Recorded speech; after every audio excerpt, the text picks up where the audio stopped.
जय हिंद। आप सभी को नमस्कार। सबसे पहले पेन पेपर लेके बैठिएगा। हम फिर से कह देते हैं, हम वही बताएंगे आपको जो एग्जाम में डायरेक्टली क्वेश्चंस पूछे गए हैं। कुछ भी ऐसा एक्स्ट्रा बात हम नहीं बताएंगे जो आपके लिए यूजफुल नहीं हो। हम यहाँ कहानी बताने नहीं आए, हम आपको फैक्ट टू फैक्ट प्लस उसको इस तरीके से कनेक्ट कर देंगे ताकि चीजें आपके दिमाग में ड्रिल्ड हो जाए। तो पेन पेपर लेके बैठिएगा। And one more thing, channel पे नए हो और अगर चाहते हो कि इस साल अपने आप को एज ए सक्सेसफुल पर्सन देखने के लिए चैनल को सब्सक्राइब कीजिए और बेल आइकन दबा लीजिए। लिंक नीचे होगा, व्हाट्सएप और टेलीग्राम पे जुड़ जाइए। ठीक है, स्टार्ट करते हैं। इस पीटी का 2 फोल्डर स्पेशली आपके लिए बनाया गया, पहला साइंस के लिए, दूसरा आपका जीएस के लिए।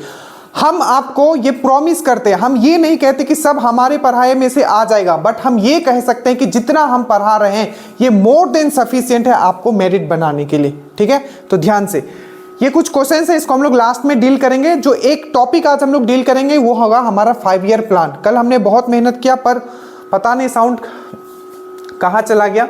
तो देखिए ये क्वेश्चन है आपका कि बैंक का प्रथम राष्ट्रीयकरण किस पंचवर्ष योजना में किया गया था। मतलब जो पहला जो नेशनलाइजेशन किया गया था, राष्ट्रीयकरण किया गया था बैंकों का, वो कौन से 5 ईयर प्लान में किया गया था। आंसर पता है तो आप नीचे कमेंट कीजिएगा। दूसरा क्वेश्चन है आपका कि किस पंचवर्षीय योजना में, ठीक है, ट्राइसेम आपको पता होगा। ठीक है, ये था आपका ट्रेनिंग फॉर रूरल यूथ, ठीक है, फॉर सेल्फ एम्प्लॉयमेंट। तो ये जो कौन से 5 ईयर प्लान में आया था ये आपको कमेंट करना है।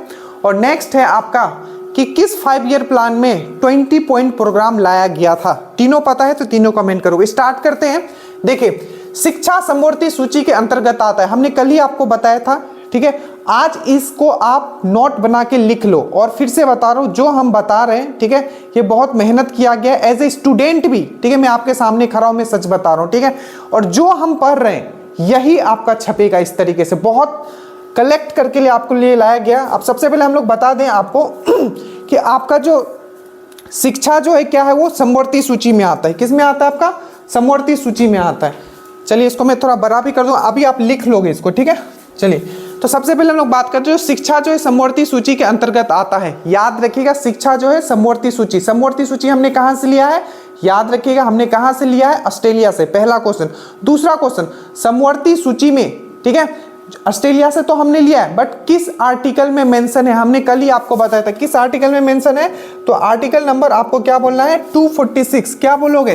246 आर्टिकल में मेंशन है। तो पहले हमने ऑस्ट्रेलिया से लिया है, दूसरा ये 246 आर्टिकल, और तीसरा हमने क्या बताया था, ये ऐसे सूची होते हैं जिसमें आपका यूनियन और स्टेट, राज्य और संघ दोनों क्या बना सकते हैं, लॉ बना सकते हैं। और चौथा पॉइंट आप याद रखोगे, इसमें अभी कितना सब्जेक्ट है, मैंने कल ही आपको करवाया था। ठीक है, तो कितना है अभी 52 है। पहले कितना था आपका 43 था। एकदम टंग पे होना चाहिए, ये नहीं कि आप ऑप्शन खोजोगे तो ऑप्शन तो सब खोजेंगे, आपको विदाउट ऑप्शन टिक मारना है। ठीक है, चलिए तो ये चीज आपको समझ में आ गया। शिक्षा का बात जब भी चलता है मैं हमेशा आपको याद करवाता हूं, शिक्षा जो है क्या है आपका फंडामेंटल राइट्स है। एक अमेंडमेंट आपको हमेशा याद रखना है जहां छपता है एकदम डायरेक्टली, 86 अमेंडमेंट 2002 पूछा जाता है कि राइट टू एजुकेशन जो एज ए फंडामेंटल राइट है अब, ठीक है, वो कौन से अमेंडमेंट के थ्रू लाया गया था। तो याद रखिएगा 86 अमेंडमेंट 2002। इसमें क्या किया गया आपका 21A ये आर्टिकल जोड़ा गया था। 21A क्या है, राइट टू एजुकेशन। 6 से 14 साल बच्चे को एजुकेशन मिलना है, ये गवर्नमेंट के द्वारा दिया जाता है। कौन सा?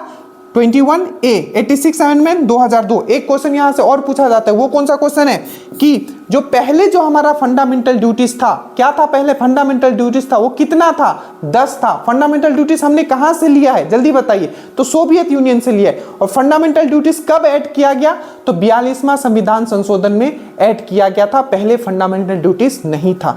तो याद रखिएगा जो फंडामेंटल ड्यूटीज में पहले 10 था और अब जो 11वां जो ऐड किया गया था एक बाद में, वो भी 86 अमेंडमेंट के थ्रू किया गया था। प्लीज चीजों को आप कनेक्ट करके पढ़ोगे, जो भी बता रहे हैं कुछ भी बाहर नहीं जाएगा। उसके बाद हम लोग आते हैं, ये आपने अमेंडमेंट का, अब शिक्षा तो समवर्ती सूची में आता है। अब जल्दी से, ठीक है, आप क्या करोगे, इसको आप नोट बनाओगे। ठीक है, अगर आपने जो नहीं किया जो हम कह रहे हैं, ठीक है, तो आप घूमते रह जाओगे फिर। अब जल्दी से देखिए ये चीज, ठीक है। सबसे पहले देखो हमने 3 सूची का बात किया था, तो याद रखिएगा जो सूची है, ठीक है, 3 सूची, जैसे कि हम लोग बोलते हैं समवर्ती सूची हो गया हमारा, ठीक है, और उसके बाद आपका संघ सूची हो गया, और उसके बाद आपका जो राज्य सूची हो गया। तो ये कौन से अनुसूची में है, तो सबसे पहला पॉइंट याद रखो कि कौन से अनुसूची में है, तो आपको याद रखना ये है आपके जो ये कौन से अनुसूची में है, तो ये आपके 7वें अनुसूची में है, जिसमें आपको ये 3 लिस्ट दिया गया है, मतलब यूनियन और स्टेट का जो पावर किस में बताया गया है, तो आपको याद रखना है 7वां अनुसूची में बताया गया, पहला क्वेश्चन। दूसरा, सबसे ज्यादा जो पूछा जाता है वो पूछा जाता है कि समवर्ती सूची में क्या क्या डाला गया। क्विकली अभी रिवीजन करते हैं, ठीक है। सबसे पहले याद रखना जो समवर्ती सूची, मैंने आर्टिकल बताया कितना 246, कहां से लिया गया है, आपका ऑस्ट्रेलिया से लिया गया है। पहले कितना था इसमें सब्जेक्ट 43 था, अब कितना है 52 है। समझ में आया। अब देखो जो जो इंपॉर्टेंट है बस वही हमने यहाँ लिखा है, ऐसा नहीं है कि हमने भर दिया है, जो पूछा गया बहुत मेहनत किया गया। देखिए सबसे पहला आपको पूछेगा आर्थिक नियोजन, जब भी प्लानिंग का बात आएगा याद रखिएगा वो समवर्ती सूची में ही होगा। प्लानिंग मतलब क्या, स्टेट और यूनियन मिल के करेगा, मिल के करना मतलब प्लानिंग करना, ठीक है। तो आपको याद रखना है आर्थिक नियोजन, दैट मीन्स आपका इकोनॉमिक प्लानिंग कहाँ आएगा, तो आपका समवर्ती सूची में आएगा। उसके बाद शिक्षा, वन और नापतोल किस में आएगा, शिक्षा वन और नापतोल किस में आएगा, आपका समवर्ती सूची में आएगा। उसके बाद दंड प्रक्रिया, दंड जो दिया जाता है दंड प्रक्रिया, पेनल्टी प्रोसेस किस में आएगा, आपका समवर्ती सूची में आएगा, याद रखिएगा। उसके बाद जनसंख्या नियंत्रण, परिवार नियोजन याद रखिएगा। उसके बाद विवाह, उसके बाद गोद लेना, डाइवोर्स होना, ये सब जो है तलाक, डाइवोर्स लेना, ये सब जो है आपका किस में आएगा, आपका समवर्ती सूची में आएगा। साथ में आपको याद रखना है इलेक्ट्रिसिटी, इलेक्ट्रिसिटी भी किस में, आपका समवर्ती सूची में है। उसी तरीके से आपका न्यूज़पेपर हो गया समवर्ती सूची में। आपका जन्म और जो मरण का जो पंजीकरण होता है वो भी आपका समवर्ती सूची में आता है, याद रखिएगा, बहुत इंपॉर्टेंट है। अब कुछ पॉइंट आपको यूनियन और इससे भी याद रखना है। सबसे पहले हम लोग बात करते हैं राज्य सूची का। पहले कितना था राज्य सूची में, 66 था, अब कितना है 61 है। जिसमें सबसे मोस्ट इंपॉर्टेंट है, याद रखिएगा, जो आपका रेलवे पुलिस जो होता है, रेलवे पुलिस वो राज्य सूची में आता है। कृषि जो है आपका राज्य सूची में आता है, और लैंड रिफॉर्म, लैंड से रिलेटेड जितने भी चीजें होंगे वो आपका राज्य सूची में आएगा, ठीक है। और कारागार जो है वो आपका राज्य सूची में आएगा, इतना आप याद रखिएगा। और एक और आपको याद रखना है, लोक स्वास्थ्य और स्वच्छता, पब्लिक हेल्थ एंड सैनिटेशन, आपको बस इतना याद रखना है कि राज्य सूची में, बस इतना याद रखो। बाकी संघ सूची में पहले कितना था 97 था, अब कितना है 100 है। इसमें याद रखना शेयर बाजार हो गया, आपका सेंसस, याद रखना सेंसस जनगणना यहाँ है, पर जनगणना को जो कंट्रोल करने का बात करेगा जनसंख्या नियंत्रण, वो आपका समवर्ती सूची में आएगा, याद रखिएगा, ये भी बहुत इंपॉर्टेंट है। सेंसस हो गया, शेयर बाजार हो गया, उसके बाद याद रखिएगा रेडियो एंड टेलीविजन हो गया, रक्षा हो गया, रेलवे हो गया, उसके बाद लॉटरी हो गया, डाकघर हो गया, ये सब तो आप खैर समझ भी सकते हो, बेसिक है कि रक्षा, ये सब तो इसमें ही आएगा। तो इतना पॉइंट आपको एटलीस्ट याद रखना। और सबसे ज्यादा जो इंपॉर्टेंट है वो है समवर्ती सूची, जरूर याद रखिएगा। और जहां जहां मैंने ये किया है उसको भी आपको याद रखना है। बाकी आप रेलवे, रक्षा, ये सब तो पता ही है, समवर्ती सूची में आएगा, ठीक है। और बैंक जो है आपका ये भी समवर्ती सूची में आएगा, ठीक है। इसका मैं इनके स्क्रीनशॉट में स्टेटस में भी डाल दूंगा और टेलीग्राम पे भी डाल दूंगा, बट प्लीज जो जो पॉइंट बोला हूं इसको आपको याद रखना है, ठीक है। चलिए नेक्स्ट हम लोग आते हैं, नेक्स्ट है हमारा, ठीक है,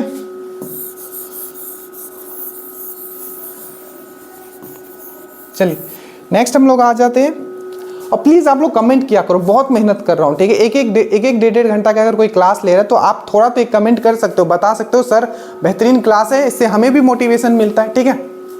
चलिए इंडियन हाउस, इंडियन हाउस का बात करते हैं हम लोग, ये बीपीएससी में भी क्वेश्चन पूछा गया था, ठीक है। तो इंडियन हाउस जो लंदन में स्थित किया गया था, ठीक है, ये किन के द्वारा किया गया था, सबसे पहले तो आपको ये भी पता, सबसे पहले आप याद रखना इंडियन हाउस कहाँ ये बना था, तो लंदन में बना था। किनके द्वारा बनाया गया, श्यामजी कृष्ण वर्मा के द्वारा बनाया गया। और तीसरा पॉइंट याद रखिएगा, श्यामजी कृष्ण वर्मा ने, ठीक है, बेसिकली क्या था, तो एक रिवोल्यूशनरी ऑर्गेनाइजेशन को, ठीक है, और बढ़ावा देने के वहां लोगों को, ठीक है, इसलिए ये बनाया गया, ठीक है, कि देश के बाहर भी उस समय आजादी के लिए क्या हो रहा था, लोग इकट्ठा किए जा रहे थे, ठीक है, यही हो रहा था। तो इंडियन हाउस कहाँ बना, लंदन में बना। किसके द्वारा बना, तो श्यामजी कृष्ण वर्मा के द्वारा बना, ठीक है। उसके बाद एक क्वेश्चन पूछा जाता है, द इंडियन सोशलिस्ट, ठीक है, याद रखना, मैं अभी बता देता हूं आपको, एक मिनट दीजिएगा। चलिए देखिए यहां आइए, तो मैंने क्या बोला, जो आपका जो इंडियन हाउस है, ठीक है, जो इंडियन हाउस है, ठीक है, किसके द्वारा बनाया गया था, तो आपको श्यामजी कृष्ण वर्मा के द्वारा, पहला क्वेश्चन। दूसरा क्वेश्चन, ये कब बनाया गया था, तो याद रखिएगा 1905 में, ये बहुत इंपॉर्टेंट क्वेश्चन है। तीसरा क्वेश्चन, ये कहाँ बनाया गया था, लंदन में बनाया गया था। किनके द्वारा बनाया गया था, तो श्यामजी कृष्ण वर्मा के द्वारा बनाया गया था। श्यामजी कृष्ण वर्मा के द्वारा एक बुक लिखा गया था जो हमेशा पूछा जाता है, वाई सोशोलॉजिस्ट, ठीक है, सोशलिस्ट बोला, वाई सोशलिस्ट। बट अगर आपको पूछे कि वाई सोशलिज्म, तो ये जेपीजी के द्वारा लिखा गया था, लोकनायक के द्वारा। जेपीजी के द्वारा कौन सा लिखा गया था, वाई सोशलिज्म। बट अगर पूछे कि वाई सोशलिस्ट किसके द्वारा लिखा गया था, तो श्यामजी कृष्ण वर्मा। तो याद रहेगा 1905 London, Indian house, Shyamji Krishna Verma और वाई सोशलिस्ट। तो ये बाहर, जब हमारा देश आजाद होने के लिए बाहर भी गतिविधियां चल रही थी, तो पहला तो ये आपने समझा। और लंदन में मैंने कल आपको समझाया था कि 1866 में, कब मैंने बताया था, 1866 में क्या हुआ था, आपका ईस्ट इंडिया एसोसिएशन बनाया गया था। किनके द्वारा, लंदन में ही। तो आपको याद रखना है किनके द्वारा, आपको दादा भाई नारोजी के द्वारा, जिनको हम लोग grand old man of India भी बोलते हैं। तो ये भी याद रखोगे लंदन में। और एक याद रखोगे, बाहर जो बना था वो है आपका 1913 में क्या बना था, तो क्या बना था आपका लाला हरदयाल एंड सोहन सिंह बगना के द्वारा आपको क्या बनाया गया था, गदर पार्टी बनाया गया था। क्या बनाया गया था, गदर पार्टी, अमेरिका में। तो 1913 Ghadar party, America, Lala Hardayal and Sohan Singh बगना, जिसमें कि जो प्रेसिडेंट कौन था आपका गदर पार्टी का, तो आपको याद रखना है सोहन सिंह बगना जी थे। ठीक है, तो इतना एटलीस्ट आपको याद रखना है। ठीक है, कि इंडियन हाउस लंदन में बना, 1866 में ही इंडियन ईस्ट इंडिया एसोसिएशन भी लंदन में बना, और आपका 1913 में गदर पार्टी आपका कहाँ बना, तो आपका अमेरिका में बना। कौन बनाया, तो लाला हरदयाल एंड सोहन सिंह बगना। इनके साथ और भी था, बीपीएससी वाले थोड़ा डिटेल में पढ़ना, इसमें और भी था। ठीक है, 2-3 लोग और थे। तो सोहन सिंह बगना, और आपको याद रखना है ये जो कब बना था, तो 1913 में गदर पार्टी। इतना चीज समझ में आया। अब ये जो 1905 में, अब ये 1905 बहुत इंपॉर्टेंट है, जल्दी से हम लोग बात कर लेते हैं 1905 का। सबसे पहला जो बंगाल विभाजन हुआ था वो कब हुआ था, हमेशा पूछा जाता है। तो आपको याद रखना है 16 अक्टूबर को बंगाल विभाजन हुआ था। 2 क्वेश्चन में आपको हमेशा फंसाएंगे। पहला आपको पूछेगा कि बंगाल विभाजन का जो अनाउंसमेंट हुआ था, घोषणा किया गया था, वो कब किया गया था, तो 20 जुलाई को 1905 को किया गया था। बट बंगाल विभाजन कब कर दिया गया था, तब आप क्या बोलोगे, 16 अक्टूबर 1905 बोलोगे। और किसके शासनकाल में हुआ था, उस समय गवर्नर कौन था, तो लॉर्ड कर्जन था। इतना याद रखोगे 1905। और 1905 में ही क्या हुआ, इंडियन हाउस बना लंदन में, याद रखिएगा, इसी तरीके से पढ़ना है। ठीक है, और 1905 में ही क्या हुआ आपका, गोपाल कृष्ण गोखले, याद है ना, कौन है ये, महात्मा गांधी के गुरु, पॉलिटिकल गुरु। ठीक है, तो गोपाल कृष्ण गोखले जो आपका बनारस का जो सेशन हो रहा था, किसका, इंडियन नेशनल कांग्रेस का जो बनारस का सेशन जो हो रहा था 1905 में। ठीक है, कहाँ हो रहा था, तो बनारस में हो रहा था, और उसके जो प्रेसिडेंट कौन थे, तो गोपाल कृष्ण गोखले थे। ये चीज याद रखिएगा। ठीक है, और यहाँ आपको जेपीजी का बात चला है, तो ये हमेशा पूछा जाता है, याद रखिएगा 1934 में। ठीक है, 1934 में क्या बना था, बिहार, ठीक है, बिहार बिहार कांग्रेस सोशलिस्ट पार्टी। ठीक है, कभी कभी मिस होता, बिहार कांग्रेस सोशलिस्ट पार्टी जो बना था वो 1934 में बना था, जिसमें कि आपको पता होना चाहिए आचार्य नरेंद्र देव थे। ठीक है, इनको आपको प्रेसिडेंट बनाया गया था, और सेक्रेटरी कौन बने थे, तो जेपीजी, लोक नायक जिनको बोला जाता है। ये सब फैक्ट आपको याद रखना है जो भी मैं बता रहा हूँ। 1934 बिहार कांग्रेस सोशलिस्ट पार्टी, आपको जेपीजी, और आपको याद रखना है आचार्य नरेंद्र देव। ठीक है, याद रहेगा। चलिए, तो यहां तक आप समझ गए। 1905 वाला याद रखिएगा, जो लंदन हाउस बना था 1905 में बना था। 1905 का जितना क्वेश्चंस आए हुए हैं वो मैंने बता दिया, शिक्षा मैंने बता दिया। अब जो साइंस के क्वेश्चन है, साइंस के क्वेश्चन डिटेल में नहीं जाएंगे। ठीक है, क्योंकि साइंस का हमने बता दिया कि जो आपका लफिंग गैस का रासायनिक नाम है वो क्या है, तो आपको याद रखना ये है आपका N2O। क्या है आपका, नाइट्रस ऑक्साइड। पहला क्वेश्चन, लफिंग गैस का फॉर्मूला क्या होता है, N2O। दूसरा क्वेश्चन, ये किस लिए यूज किया जाता है, तो एनेस्थीसिया के लिए, ऑपरेशन से पहले ये यूज किया जाता है, तो एनेस्थीसिया के लिए यूज किया जाता है। तीसरा क्वेश्चन, ये एक ग्रीन हाउस गैस है, सुपर इंपॉर्टेंट। कैसा हाउस है, ग्रीन हाउस गैस। हम समझा चुके हैं ग्रीन हाउस गैस क्या होता है, तो ये है N2O। और अगर मैं बोलूं NO2, इससे क्या क्या क्वेश्चन पूछा जाता है, ठीक है, नाइट्रस ऑक्साइड, तो इससे क्या पूछा जाता है आपका NO2 से, तो आपको याद रखिएगा जो ये है नाइट्रोजन डाइऑक्साइड। ठीक है, तो ये है ये है N2O, ठीक है, नाइट्रस ऑक्साइड। ठीक है, नाइट्रस ऑक्साइड और ये है NO2 नाइट्रोजन डाइऑक्साइड। तो NO2 याद रखिएगा, NO2 से सबसे बड़ा क्वेश्चन पूछा जाता है कि जब बिजली चमकता है, ठीक है, तो कौन सा गैस निकलता है, तो आपको याद रखना कौन सा निकलता है, तो NO2 निकलता है, नाइट्रोजन डाइऑक्साइड। एक क्वेश्चन और पूछा गया था, जो बिजली चमकता है वो क्यों चमकता है, तो इलेक्ट्रिकल डिस्चार्ज के कारण। किसके कारण? इलेक्ट्रिकल डिस्चार्ज, जिसको हिंदी में आपके लिए बोला जाता है तारित विद्युत विसर्जन बोला जाता है, ठीक है, उसको विद्युत विसर्जन। तो पूछा जाएगा थंडरिंग क्यों होता है, बिजली क्यों चमकता है, तो आपको याद रखना है बिजली क्यों चमकता है, आपका विद्युत विसर्जन के कारण, दैट मीन्स इलेक्ट्रिकल डिस्चार्ज के कारण, ठीक है। और उस समय गैस कौन सा निकलेगा, तो नाइट्रोजन डाइऑक्साइड निकलेगा। एक क्वेश्चन और पूछा जाता है कि जब बिजली चमकता है तो लाइट पहले दिखाई देता है पर जो साउंड है बाद में आता है, क्यों? क्योंकि सबको पता है जो स्पीड ऑफ लाइट जो होता है वो ज्यादा होता है compare to speed of sound. इतना याद रखिएगा आप, ठीक है। आगे चलिए आगे चलते हैं। उसके बाद ये हो गया आपका, उसके बाद यहाँ आते हैं भारत में बैंकों का पहला राष्ट्रीयकरण कब किया गया था, तो आपको याद रखना है पहला जो राष्ट्रीयकरण किया गया था वो 1969 में किया गया था और 14 बैंकों का किया गया था।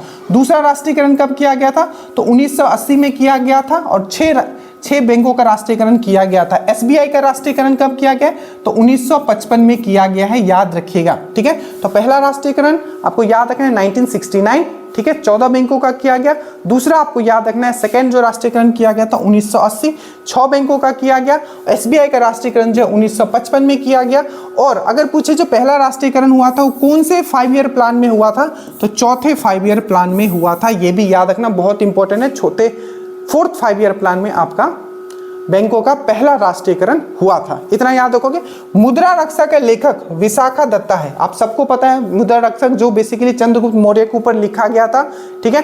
तो विशाखा दत्ता ने 2 बुक लिखा है जो हमेशा याद रखना, मैंने इसको ट्रिक से आपको लिखा है। विशाखा, विशाल, विशाल क्या है, विशाल क्या है, मुद्रा राक्षस है, ठीक है। तो विशाखा दत्ता मुद्रा राक्षस याद रखना है, चंद्रगुप्त मौर्य से रिलेटेड था। और एक बुक और याद रखना है देवी चंद्रगुप्तम, क्या याद रखोगे, देवी चंद्रगुप्तम भी साथ में याद रखिएगा, ठीक है, दोनों।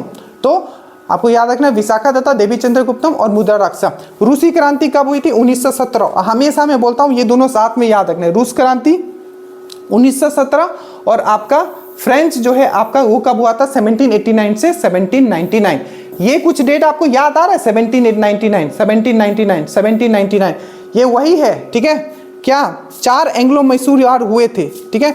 तो जो आपका जो चौथा एंग्लो मैसूर, जल्दी से मेरे साथ बोलो, 67 से 69, ठीक है, 1780 से 84, उसके बाद 1790 से 92 और लास्ट ब्लॉक क्या था 1799। तो ये जो चौथा एंग्लो मैसूर वार जो होता है आपको उसमें क्या हो जाता है, आपका 1799 में किसका डेथ हो जाता है, तो टीपू सुल्तान का डेथ हो जाता है। ये चीज़ों को कनेक्ट करते हुए चलना है, कभी हो सकता है मिस हो जाए बट बार बार करोगे तो ये चीज़ें आपको आदत में आ जाएगा। लोकसभा में, ठीक है, किस विधेयक को धन विधेयक के रूप में अध्यक्ष, देखो क्वेश्चन ये पूछा गया था कि जो लोकसभा में जो बिल आता है, ठीक है, जो बिल आता है बहुत तरीके का बिल हो सकता है, चाहे वो आपका धन विधेयक हो सकता है, वित्त विधेयक हो सकता है, ठीक है, और नॉर्मल बिल भी हो सकता है। तो कौन ये कंफर्म करेगा कि जो बिल जो है वो आपका मनी बिल है, क्यों? क्योंकि मनी बिल जब कोई भी बिल हो जाता है तब कौन पावर में आ जाएंगे, मोदी जी पावर में आ जाएंगे। मतलब जिस का गवर्नमेंट होता है, जिसका भी गवर्नमेंट होगा किसमें, आपका सेंटर में, ठीक है, वो पावरफुल होता है। किस में, कौन से बिल में, मनी बिल में। क्यों? क्योंकि मनी बिल में अगर लोकसभा में पास हो गया तो मान लीजिए कि राज्यसभा में पास हो ही जाएगा। क्यों? क्योंकि उनको 14 दिन का टाइम दिया जाता है, अगर पास करना है तो कीजिए और नहीं करना है तो मत कीजिए, पास मान लिया जाएगा। और एक चीज ध्यान से समझना, पॉलिटी का मैं जब बात करता हूं तो बहुत इसमें कंफ्यूजन होगा।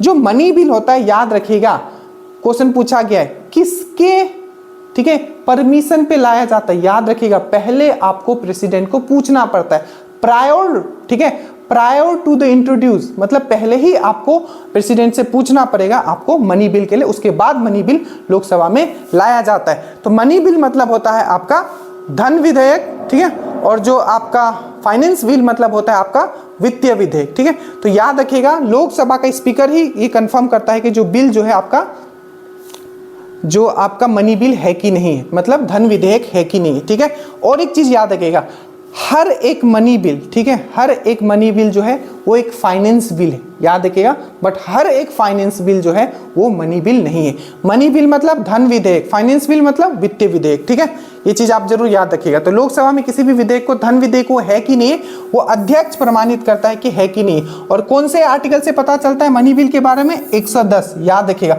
और फाइनेंस बिल के बारे में, वित्तीय विधेयक के बारे में आपको 117। और जो एक बहुत इंपॉर्टेंट है, जो बजट बोलते हैं ना हम लोग, तो बजट कोई वर्ड कहीं भी हमारे संविधान में यूज नहीं किया गया, ये भी क्वेश्चन है, ठीक है। बजट कहीं भी यूज नहीं किया है, बट हम लोग क्या यूज करते हैं? एनुअल फाइनेंशियल स्टेटमेंट, ठीक है, एनुअल फाइनेंशियल स्टेटमेंट। तो किस में दिया हुआ है? तो आपका 112 में, ठीक है। और बजट का मतलब क्या होता है, ये भी एक क्वेश्चन पूछा गया था। तो बजट का जो मतलब होता है वो होता है आपका चमड़े का थैला बैग, ठीक है, उसको हम लोग बजट बोलते हैं, याद रखिएगा, ये भी क्वेश्चन पूछा गया, ठीक है। इतना आप लोग समझ गए। चलिए, जो बोलता हूं उसको प्लीज आप लिख लेना, ठीक है, क्योंकि पॉलिटी में क्या होता है कि आपको चीजें समझनी पड़ेगी, नहीं तो एक भी क्वेश्चन घुमा के दे दिया। जैसे कि देखिए, हमने यहाँ क्या बोला कि जो मनी बिल होता है, मनी बिल को कितने दिन तक रोक सकते हैं हम लोग? 14 दिन के लिए रोक सकते हैं। बट यही अगर साधारण बिल हो, जो 24, आई थिंक दरोगा का 2400 में था, हाँ 2400 के मेंस में था कि धन जो मनी बिल को तो खैर 14 दिन तक रोक सकते हैं, बट जो साधारण जो बिल होता है उसको कितने दिन तक राज्यसभा रोक सकता है? तो 6 महीने तक रोक सकता है। ये बहुत इंपॉर्टेंट क्वेश्चन है, ये आपको मिल जाएगा, बहुत सारी बुक में लिखा हुआ है ऐसे, बट लोग गलत कर देते हैं, कोई बात नहीं, ठीक है। उसके बाद यहाँ हो गया, लोकसभा हो गया, ये सब हमने बात कर लिया। अब देखो मोनजाइट थोरियम, ठीक है। और जो याद रखिए, जो ये भी क्वेश्चन पूछा गया था 67 बीपीएससी में था आई थिंक, ठीक है, 67 में ही था कि हाँ, जो ये जो थोरियम जो है सबसे ज्यादा कौन प्रोड्यूस करता है, ये क्वेश्चन पूछा गया था, ठीक है। तो थोरियम जो है सबसे ज्यादा प्रोड्यूस, इसलिए बोलता हूँ ना, जब मैं एक्सप्लेन करता हूँ ना, आप ये हमेशा आप ये मत सोचो कि प्रीवियस ईयर के हिसाब, जितना ग्रहण कर सकते हो फैक्ट्स, ठीक है, कहानी नहीं, फैक्ट्स। और फैक्ट्स को फिर से समराइज करना है माथा में। जैसे कि मैंने यहाँ बोला थोरियम, ठीक है, तो थोरियम मोनजाइट जो है किसका आयसक है? तो वो थोरियम का है। और थोरियम सबसे ज्यादा प्रोड्यूस कौन करता है स्टेट? तो वो केरला करता है, याद रखिएगा। और याद रखिएगा, जैसे हमने यहाँ मोनजाइट बोला, तो मोनजाइट ठीक है, थोरियम, बट एक हमेशा और पूछा जाता है यूरेनियम, ठीक है। तो यूरेनियम जो है, ठीक है, आप ये बताना कि यूरेनियम कौन सा स्टेट है जो सबसे ज्यादा यूरेनियम प्रोड्यूस करता है। मैं यहाँ बताता हूँ, पिच ब्लेंड पूछा जाएगा कि पिच ब्लेंड, याद रखना कि अगर मैं बोलूं कि थोरियम, ठीक है, थोरियम का एसक क्या है? तो मोनजाइट, ठीक है, आपने ये समझा। बट याद रखना, अगर आपको बोले कि यूरेनियम का एसक क्या है जो सबसे इंपॉर्टेंट, तो वो है आपका पिच ब्लेंड। यूरेनियम का एटॉमिक नंबर कितना होता है? तो 92 होता है। और थोरियम का एटॉमिक नंबर कितना होता है? तो 90 होता है। इसी तरीके से कनेक्ट करना है, ठीक है। चलिए, उसके बाद आते इंग्लैंड का प्रथम प्रधानमंत्री कौन था? याद रखिएगा, रॉबर्ट वालपोल, ठीक है, रॉबर्ट वालपोल। इसी तरीके से पूछा जाएगा कि जो आपका 1857 का जो विद्रोह हुआ था, ठीक है, वो उस समय कौन था? तो पामस्टन था। उसके बाद दूसरा क्वेश्चन पूछा जाएगा कि सेकेंड वर्ल्ड वॉर जब हुआ उस समय उसका प्राइम मिनिस्टर कौन था? तो आपको याद रखना है विंस्टन चर्चिल था। और हमारा देश जब आजाद हुआ उस समय उसका प्राइम मिनिस्टर कौन था? मतलब ब्रिटेन का प्राइम मिनिस्टर कौन था? तो आपको याद रखना एटली था। और एक क्वेश्चन पूछा जाएगा कि जो राउंड टेबल कॉन्फ्रेंस हुआ था तीनों, उस समय कौन था वहां के प्राइम मिनिस्टर? तो मैकडोनल्ड थे, ठीक है। इतना क्वेश्चन आपको पूछा जाएगा, पीछे करके देख लिया करो, ठीक है। चलो, आजाद हिंद फौज का गठन 1942 आपको सबको पता होगा। लोधी वंश का अंतिम शासक इब्राहिम लोधी इसको हराता है। और याद रखिएगा, ये ऐसा एक, ठीक है, सुल्तान होता है जो बैटल फील्ड में मरता है। ये भी पॉइंट पूछा गया, ठीक है। बैटल फील्ड मतलब ये लड़ते हुए बैटल में, ठीक है, जहां वो लड़ रहा होता है वहीं वो शहीद तो नहीं बोल सकते, ठीक है, अब शहीद वर्ड तो नहीं बोल सकते, ठीक है। इब्राहिम लोधी जो बैटल फील्ड में मर गया था, कभी कभी इंग्लिश वर्ड समझ लिया करो, बैटल फील्ड में मर गया था, ठीक है, जहां वो लड़ रहा था रणभूमि में, ठीक है। तो ये बैटल फील्ड में मर गया था। और 21 अप्रैल, ठीक है, 21 अप्रैल 1526, ठीक है, आपको याद रखना 21 अप्रैल 1526 बैटल ऑफ पानीपत जो पहला हुआ था इब्राहिम लोधी के बीच में और आपका बाबर के बीच में, जिसमें बाबर इसको हरा के खत्म कर देता है, ठीक है, याद रखिएगा, बहुत इंपॉर्टेंट पॉइंट है। आगे आ जाइए। अब देखिए, जो नेक्स्ट जो पॉइंट आपको बोला है वो बोला है आपका क्या? नेक्स्ट पॉइंट है कि जो आपका यहाँ देखिए, जो नेक्स्ट पॉइंट है आपका जो जोग और गोरसप्पा, आप याद रखना, जोग बोले गोरसप्पा बोले, ठीक है, ये आपको महात्मा गांधी बोले, महात्मा गांधी वाटरफॉल मतलब आपका जलप्रपात। तो ये जो भी बोले, ठीक है, ये जो भी बोले आपको याद रखना है महात्मा गांधी बोले, ठीक है, या आपको जोग जलप्रपात बोले, या आपको गोरसोप्पा बोले, ये जितने भी हैं, ठीक है, ये कहाँ है तो आपको याद रखना ये कर्नाटका में है। और किस नदी के पे है तो आपको याद रखना है सरस्वती नदी पे है। ये बहुत इंपॉर्टेंट है, ठीक है, याद रखिएगा। और इसी तरीके से अगर मैं बोलूँ कि शिव समुद्रम, ठीक है, शिव समुद्रम आपने नाम सुना होगा, शिव समुद्रम अगर मैं पूछूं कि जो जलप्रपात या बोलूँ कि डैम, ठीक है, जो ये कहाँ है तो आपको याद रखना है कावेरी में है, ठीक है। एक हमेशा पूछा जाता है कि कुंचिकल, ठीक है, कुंचिकल जलप्रपात, ठीक है, कुंचिकल ये माना जाता है कि भारत का सबसे ऊंचा जलप्रपात है। क्या? कुंचिकल जलप्रपात, कुंचिकल, कुंचिकल, कुंचिकल जलप्रपात ये कौन से नदी पे? तो बराही नदी पे है, ठीक है। और ये माना जाता है कि भारत का सबसे ऊंचा जलप्रपात है, ये भी आपका कर्नाटका में है। याद रखिएगा कुंचिकल वराही नदी पे है और आपका कर्नाटका में है। ये चीज आपको अच्छे से याद रखना है, ठीक है। याद रखोगे जो चीज मैंने बोला, शिव समुद्रम भी याद रखना, कावेरी नदी कर्नाटका, उसके बाद आपको याद रखना कुंचिकल वराही नदी पे कर्नाटका, और ये हाईएस्ट माना जाता है, ठीक है। एक और पूछा जाता है धुआंधार, धुआंधार कहाँ है? तो नर्मदा, नर्मदा नदी पे है, भोपाल में है, ठीक है। और याद रखना होगेनकॉल, होगेनकॉल कहाँ है? तो कावेरी नदी पे है, ये भी याद रखना, होगेनकॉल कावेरी नदी पे है, बहुत इंपॉर्टेंट है, जो कि तमिलनाडु में है। जो बोल रहा हूँ देखो ये सब चीज आपको करवाया गया, तो इसको अच्छे से याद रखना है। चलिए आगे आ जाइए। तो ये सब वाला हो गया। हर दिन कुछ ना कुछ मैं एक्स्ट्रा आपको एक एक दो टॉपिक करवा दूंगा, तो उसके लिए आपको घबराने की जरूरत नहीं है, ठीक है। देखिए उसके बाद है आपका राष्ट्रीय समुद्र विज्ञान संस्थान, ठीक है, ये कहाँ है? तो गोवा में है। नेशनल सी साइंस सेंटर कहाँ है? नेशनल सी साइंस सेंटर तो आपका गोवा में है। ये चीज याद रखिएगा। गोवा से और दो तीन चीज याद रखोगे, एक मरमा गांव, ठीक है, मजमा गांव, ठीक है, मजमा गांव एयरपोर्ट, ये क्वेश्चन पूछा गया था 2400 मेंस में। मजमा गांव जो एयरपोर्ट है वो कहाँ है? तो आपको याद रखना है वो है आपका गोवा में। दूसरा point, Salim Ali bird sanctuary अगर बोले, बर्ड सेंचुरी अगर बोले तो आपको बोलना है गोवा, ठीक है। But Salim Ali national park बोले, राष्ट्रीय उद्यान बोले, तो सलीम अली राष्ट्रीय उद्यान आपका कहाँ है? आपको जम्मू एंड कश्मीर में, श्रीनगर में, ठीक है। बट अगर बोले कि Salim Ali bird sanctuary, bird sanctuary कहाँ है? ठीक है, तो आपको याद रखना है गोवा है। और मजमा गांव एयरपोर्ट कहाँ है? आपका गोवा में। आपको ये चीज याद रखना है, ठीक है। आइए, भारत का सबसे बड़ा कृषि प्रयोग फार्म अंबाला में है, ये याद रखिएगा।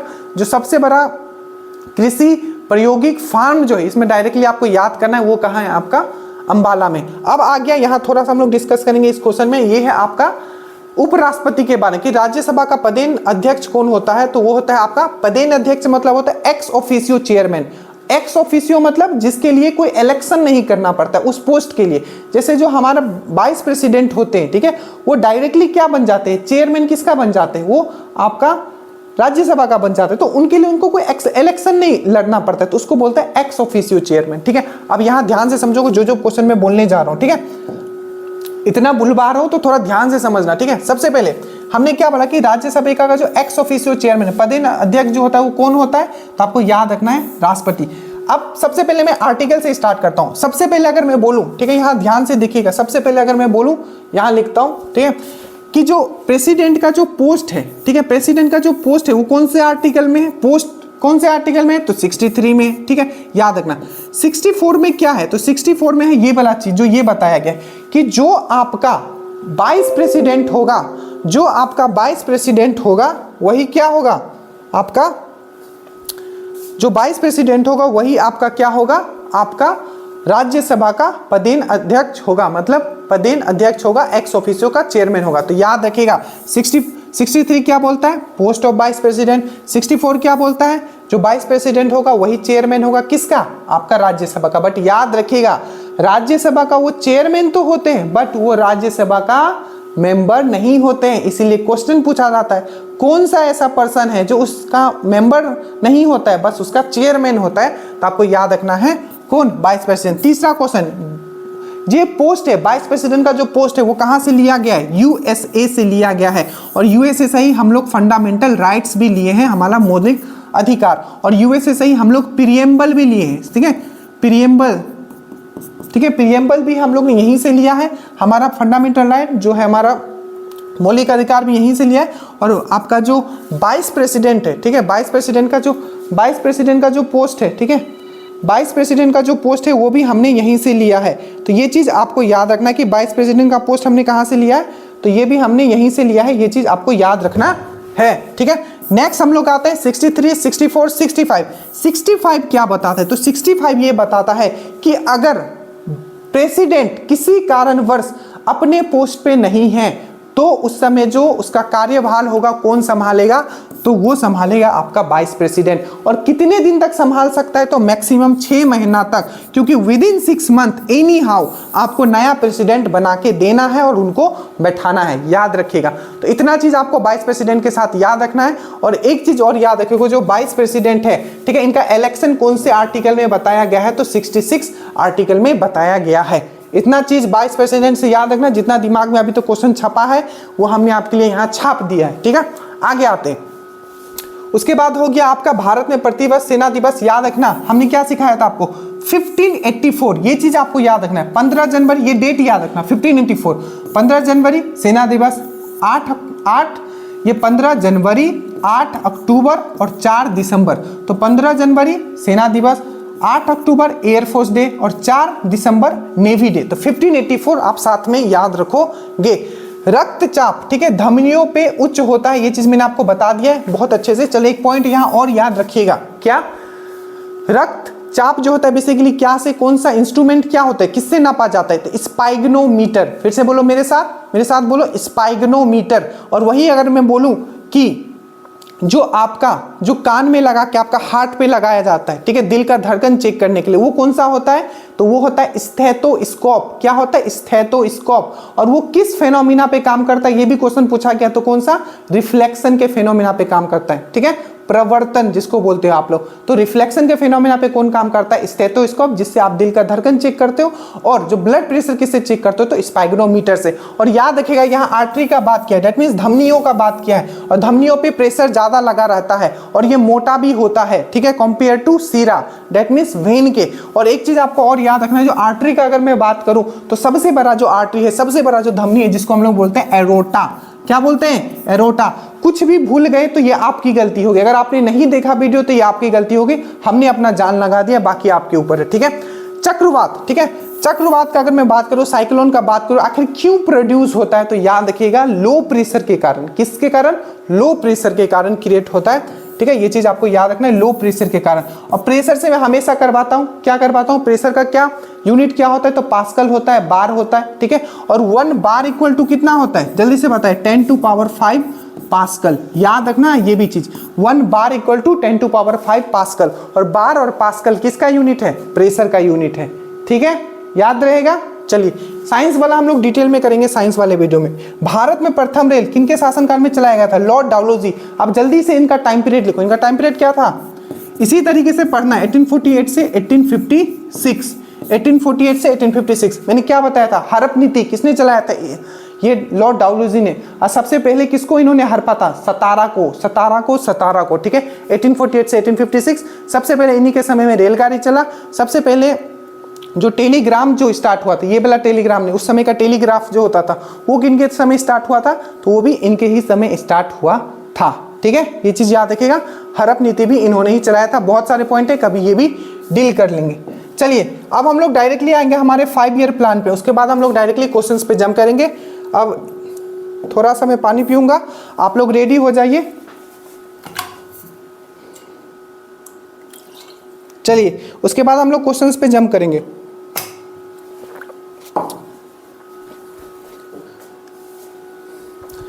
देखिए तो 5 ईयर प्लान का बात करूं तो सबसे पहले हमने आपको क्या बताया था, 5 ईयर प्लान क्यों लाया गया था। 5 ईयर प्लान अब खत्म कर दिया गया, 5 ईयर प्लान अब क्या है, 5 ईयर प्लान की जगह नीति आयोग आ गया। तो बेसिकली जो 5 ईयर प्लान का जो कंसेप्ट था, हमारा देश जब आज़ाद हुआ तो बेसिकली 5 ईयर प्लान इसलिए लाया गया कि आखिर जो हम लोग ग्रोथ करेंगे फ्यूचर में, हमारा कुछ तो प्लान होगा। अगर हम सही से प्लानिंग नहीं करेंगे तो एग्जाम नहीं निकलेगा, यहाँ तो देश चलाने की बात चल रही। तो इसीलिए 5 ईयर प्लान का कंसेप्ट है। इसीलिए प्लानिंग कमीशन का बात आया। प्लानिंग कमीशन का कब फॉर्म हुआ, मैंने आपको कल ही करवाया था, 1950 में प्लानिंग कमीशन का फॉर्मेशन हुआ। कब हुआ, 1950 में। उसके बाद मैंने आपको दो चीज मैंने आपको करवाया था। एक तो मैंने आपको करवाया कि प्लानिंग कमीशन का फॉर्मेशन हुआ था 1950 में, ठीक है, ये चीज मैंने आपको बताया था। और एक मैंने बताया था एनडीसी, नेशनल डेवलपमेंट काउंसिल, इसका फॉर्मेशन कब हुआ? 1952 में। ठीक है, तो ये तो दोनों जो हुआ था मेनली किससे रिलेटेड था? तो प्लानिंग कमीशन को, जो ये 5 ईयर प्लान जो आ रहा है हमारा, इसको सुचारू रूप से चलाने के लिए। तो प्लानिंग कमीशन, ठीक है, योजना आयोग 1950 में फॉर्म हुआ और नेशनल डेवलपमेंट काउंसिल कब फॉर्म हुआ? 1952 में फॉर्म हुआ। तो देश जैसे ही आजाद हुआ सबसे पहले प्लानिंग कमीशन योजना आयोग फॉर्म हुआ। ठीक है, अब देखो जो पहला जो उन्होंने 5 ईयर प्लान चलाया था वो चलाया था, अब जल्दी से हम लोग करेंगे। ठीक है, और जो जो पॉइंट इंपॉर्टेंट है बस वही समझ गए ना, प्लानिंग कमीशन क्यों बनाया गया था बस। बट याद रखिएगा अब प्लानिंग कमीशन को खत्म कर दिया गया है। ठीक है, अब 1 जनवरी, ठीक है, 1 जनवरी 2015 से, ठीक है, 1 जनवरी 2015 से क्या स्टार्ट हो गया है? तो आपका जो स्टार्ट हो गया है, ये स्टार्ट हो गया है आपका, क्या स्टार्ट हो गया? नीति आयोग। चलो मैंने कल आपको बताया था कि जो पहला जो आपका नीति आयोग है तो उसके सीईओ कौन थे? आप जल्दी से बताइए।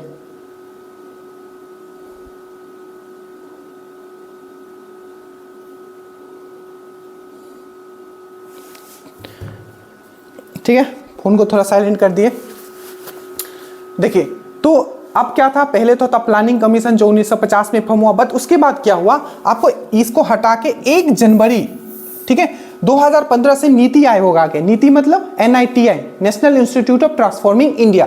अब इसके जगह ये आ गया, और याद रखिएगा इनका जो चेयरमैन होता है, नीति आयोग का चेयरमैन, वो भी PM होते थे, और यहाँ जो प्लानिंग कमीशन था इसका भी मेन जो चेयरमैन होते थे वो कौन होते थे? PM ही होते थे।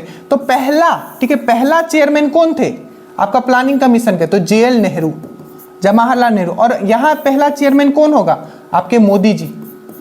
ठीक है, और पहला अगर मैं बोलूं कि CEO कौन होगा? नीति आयोग में क्या होता है? CEO होता है, ठीक है, और 22 चेयरमैन होता है। तो चेयरमैन हो गया आपका मोदी जी, 22 चेयरमैन, पहला वाला 22 चेयरमैन कौन हो गया आपका? जल्दी से बताइए कौन था? अरविंद पनघरिया। और पहला CEO कौन था? सिंधु सिंह खुल्लर। याद रखिए। अब चलो हम लोग वापस आ जाते हैं, थोड़ा इसमें देना आपको जरूरी था यहाँ डोज। चलिए अब हम लोग बात करते हैं पहला 5 ईयर प्लान का। सबसे पहले 5 ईयर प्लान जो है आपको मैं याद रखना, ये ईयर पक्का आपको मैं याद करवाऊंगा, बस मेरे साथ रहो 5 मिनट। 1951 से 56 पहला जो चला था, कब चला था? 1951 से 56 चला था, याद रहेगा। पहला जो था आपको किस मॉडल पे आधारित था? आप हिंदी इंग्लिश मत करना, बस मेरी बातों को सुनो, आपको हिंदी में ही बात कर रहा हूँ, ठीक है। तो पहला जो था 5 ईयर प्लान 1951 से 56 चला, हेरोड डोमर मॉडल पे आधारित था। पूछा जाएगा किस मॉडल पे था? तो हेरोड डोमर मॉडल पे था।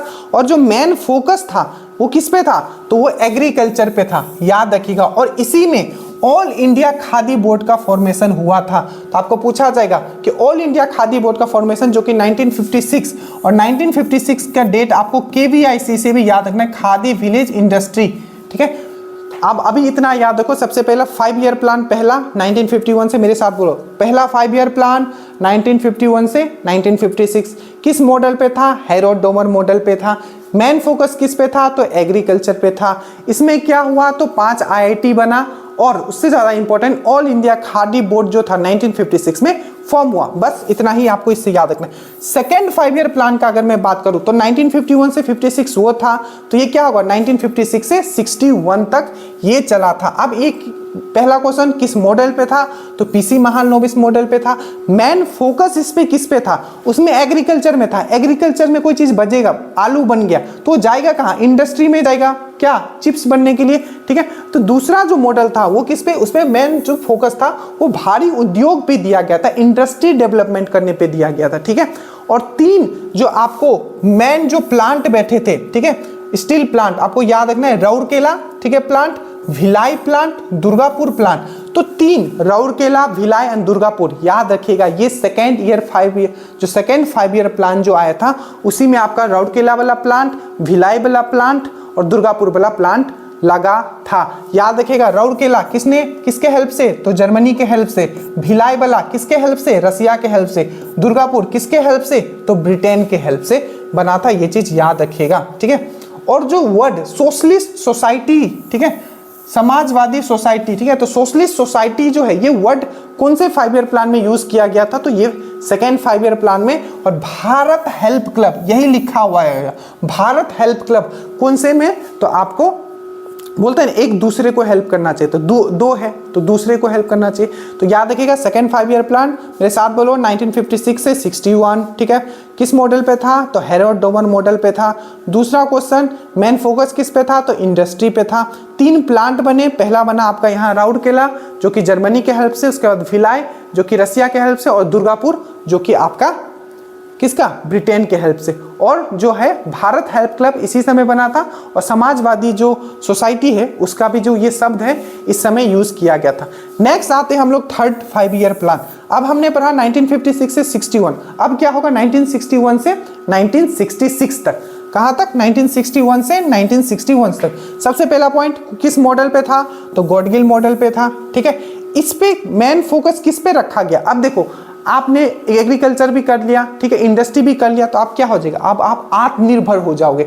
तो सेल्फ रिलायंस, ठीक है, सेल्फ रिलायंस या जो आत्मनिर्भरता, याद रखना ये वर्ड यूज किया होगा क्वेश्चन में। आत्मनिर्भरता की जो बात की गई थी वो थर्ड 5 ईयर प्लान में की गई थी।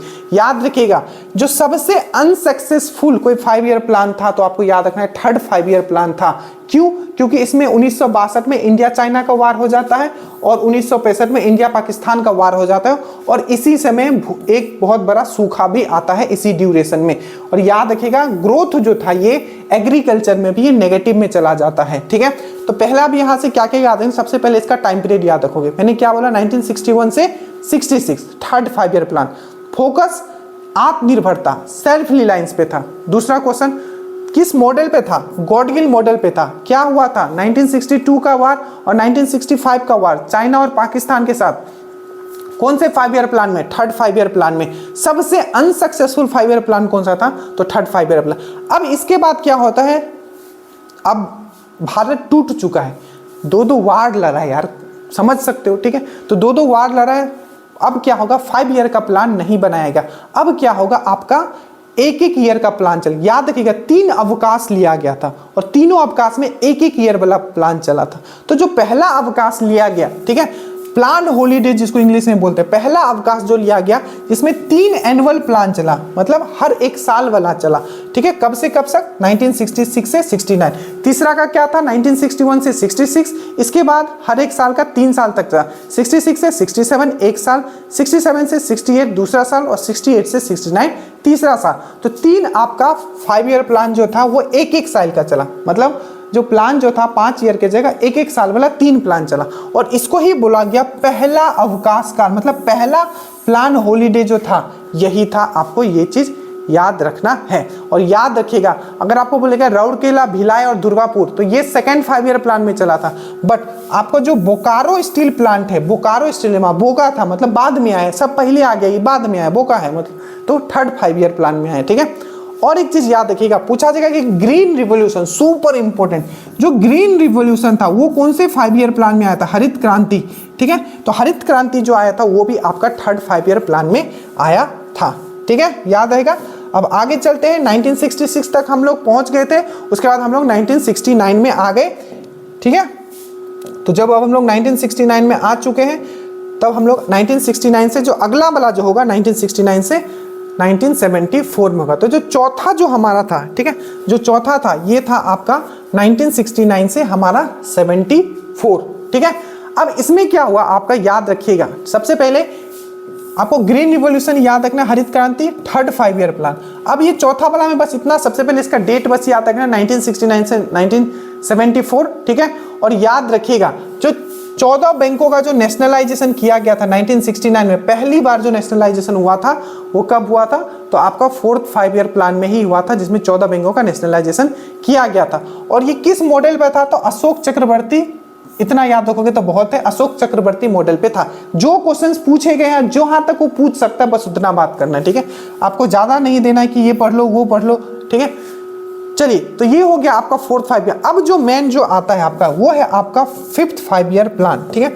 अब फिफ्थ 5 ईयर प्लान अभी जल्दी से हम लोग कंप्लीट करेंगे। देखिए फिफ्थ 5 ईयर प्लान का बात करें तो 1974 से 1979, बट याद रखिएगा ये सबसे इंपॉर्टेंट क्वेश्चन, ये एक ऐसा 5 ईयर प्लान था जो 5 ईयर नहीं चला था, सिर्फ 4th ईयर चला था। मतलब 5वां ही 5 ईयर प्लान 5 साल नहीं चला, वो सिर्फ 4 साल चला। अब बोलोगे क्यों?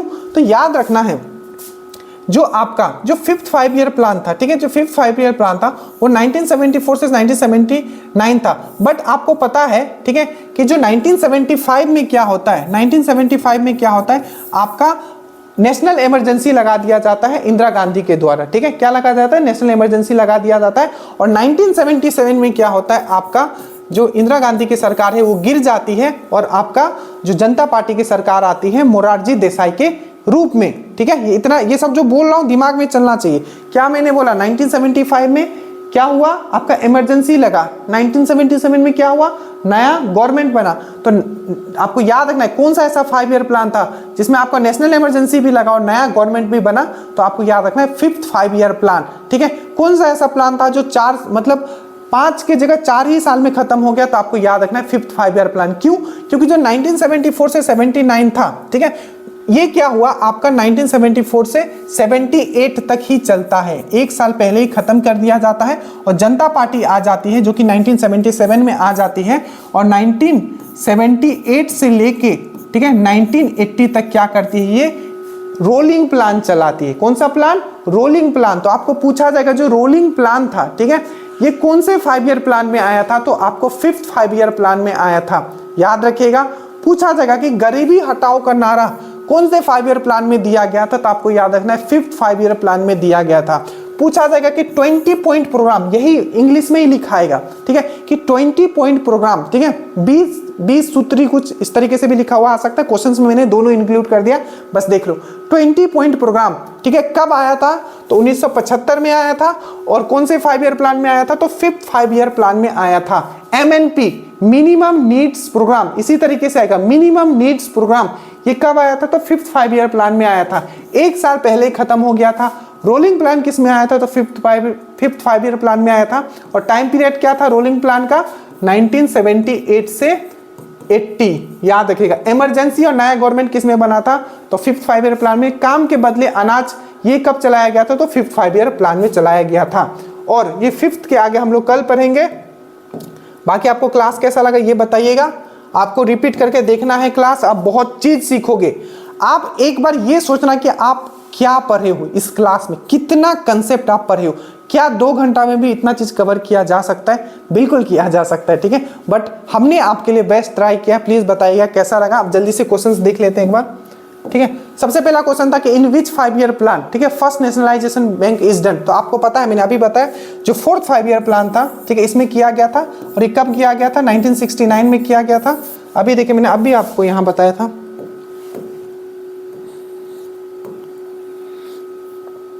जो 4th 5 ईयर प्लान था, आप यहां देखिए, मैंने अभी बताया, ये देखिए 1969 में, ठीक है, 1969 में, 1969 में। तो यहां क्या किया गया था, आपको टोटल जो 12, ठीक है, 12 बैंकों का नेशनलाइजेशन किया गया था और आगे आपका 1980 में फिर से क्या होगा, आपका 6 बैंकों का नेशनलाइजेशन किया गया। तो पहला बैंक नेशनलाइजेशन 1969 में हुआ था, इसमें 12 बैंकों का नेशनलाइजेशन किया गया और 1980 में फिर से 6 बैंकों का नेशनलाइजेशन होगा। और जो आपको याद रखना है, SBI का नेशनलाइजेशन कब किया गया था, तो 1955 में किया गया था, ये चीज याद रखिएगा, ठीक है। नेक्स्ट चलते हैं हम लोग, ये है आपका कि in which 5 year plan, TRYSEM हम लोग कल देखेंगे, ठीक है। और याद रखिएगा, in which 5 year plan 20 point programme start किया गया था। तो 20 पॉइंट प्रोग्राम जो स्टार्ट किया गया था वो 5th 5 ईयर प्लान में किया गया था। और ट्राइसम जो किया गया था, आपको पता है, अगर आप पढ़ चुके हो तो प्लीज इसका कमेंट कीजिएगा। बाकी क्लास कैसा लगा जरूर बताइएगा। हमने मेहनत पूरा कर दिया, हम फिर से कहते हैं, हम आपको प्रॉमिस करते हैं, ठीक है, कि जितने भी क्वेश्चंस आप बना के आओगे उस लेवल तक कोई भी बना के नहीं आएगा, क्योंकि हमने पूरा जान लगा दिया है। बस आप अपनी तरफ से कोई कमी मत रखिएगा। जय हिंद।